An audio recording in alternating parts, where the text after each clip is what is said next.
What's going on, guys? So I came and saw a movie tonight. I went and saw the movie Night House, or The Night House, which I think is what it's called. It's a horror movie, came out a couple of weeks ago, didn't have the time to go see it. And tonight my wife and I were out and we were like, hey, let's check out that new horror movie, The Night House. She's actually in her car right now listening to this entire thing, getting a preview of this review, although I will eventually ask her, like, hey, did you watch my review? And she'll be like, yeah, I was there for it.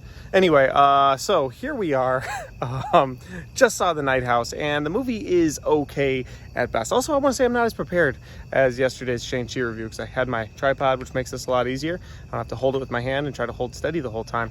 But it is what it is. Let's get into the review itself. Okay, this is a fun horror movie, and it wasn't all jump scare, which I really appreciated. There were a lot of times in this movie I thought there would be a jump scare, and there wasn't. But it still paid off in the fact that there was an eerie tension throughout the whole movie that I really liked. The first two acts of this movie are very solid. It's a mystery movie while it's also being a horror movie. You're wondering if this lady might be schizophrenic or if she might actually be seeing ghosts. You're not really sure what's going on. By the third act of this movie, it gets too ahead of itself. That's the best way I can put it. I feel like the third act of this movie was like somebody had a great idea and then they didn't know how to finish that great idea, and they're like, well, what if we just do this? I mean, don't get me wrong, I understand what they were going for throughout the whole movie. It's kind of built, but it didn't feel earned. That end of the movie just didn't feel earned. I wasn't a huge fan of it. I liked the first two acts. The third act and the very last scene of the movie kind of killed it for me.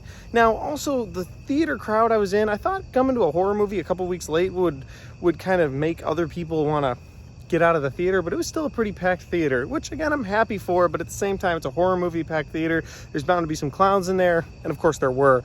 And right at the end of the movie, the last scene, there was this laughable moment and they all laughed. So it just came down to the fact that it was like, yes, I'm recording a review. So it just came down to the point where it was like, it was a laughable moment, but maybe had I watched it in my own house or alone, I wouldn't have thought it was funny.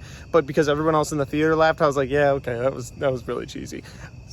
Those are my thoughts. Those are my quick thoughts, my quick reaction to The Night House.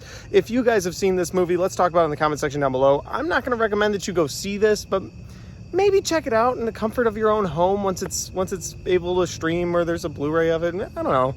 Maybe check it out, but I'm definitely not going to recommend it. First half was fun. That's all I got.